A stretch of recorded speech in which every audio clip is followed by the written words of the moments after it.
Dans cette capsule, nous allons découvrir ensemble comment faire une recherche efficace sur un moteur de recherche. Nous allons prendre l'exemple de Google et vous savez très bien pourquoi. Quand vous effectuez une recherche, pensez aux mots-clés qui décrivent le mieux ce que vous recherchez. Par exemple, qu'est-ce que l'intelligence artificielle? Le moteur de recherche va maintenant parcourir sa base de données et vous présenter une liste de résultats pertinents. En haut de la page de résultats, vous verrez plusieurs onglets tels que Images, Vidéos, Actualités et Maps. Ces onglets vous permettent de filtrer vos résultats par type de contenu. Si vous cliquez sur Outils, vous pouvez accéder à des options avancées pour affiner davantage vos résultats.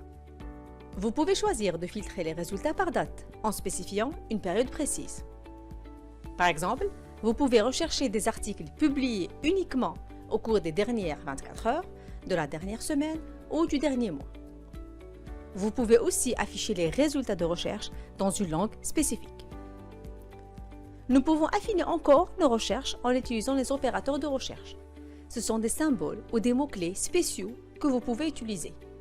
Voici quelques-uns des opérateurs les plus pratiques.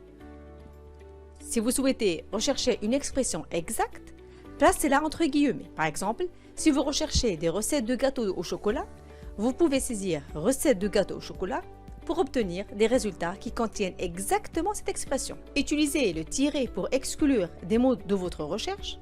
Par exemple, si vous recherchez des recettes de gâteaux au chocolat, mais vous souhaitez exclure les recettes contenant des noix, vous pouvez saisir « recette de gâteau au chocolat moins noix ».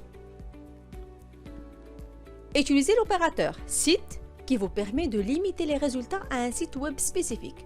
Par exemple, site .wikipedia.org Albert Einstein affichera uniquement les résultats provenant du site de Wikipédia concernant Albert Einstein. L'opérateur File Type, il vous permet de rechercher des fichiers spécifiques sur le web.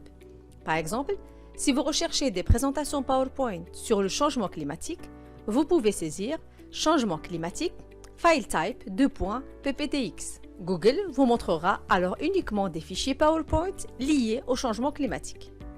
Vous pouvez également effectuer une recherche d'images en utilisant une image existante. Google offre une fonctionnalité appelée « Recherche par image » qui vous permet de trouver des images similaires ou des informations supplémentaires sur une image donnée. Pour utiliser la recherche par image, vous pouvez cliquer sur l'icône de l'appareil photo à droite de la barre de recherche et télécharger une image depuis votre ordinateur ou saisir l'URL d'une image en ligne. Google analysera ensuite l'image et vous fournira des résultats pertinents. Lorsque vous effectuez une recherche d'images sur Google, vous pouvez aussi utiliser les options de filtrage pour affiner vos résultats.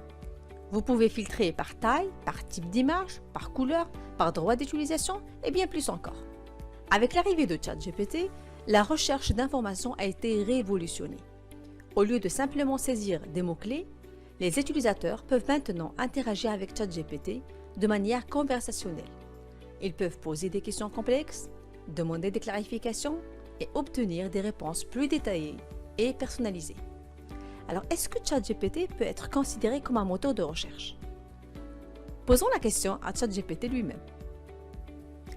Donc, comme vous venez de remarquer, ChatGPT confirme qu'il n'est pas un moteur de recherche et qu'il est un modèle de langage avancé conçu pour générer des réponses basées sur le contexte de la conversation et les informations qu'il a assimilées.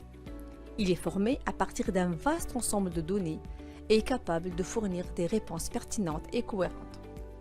En résumé, ChatGPT n'est pas un moteur de recherche, il est conçu pour faciliter les conversations et fournir des réponses basées sur des connaissances préalablement acquises.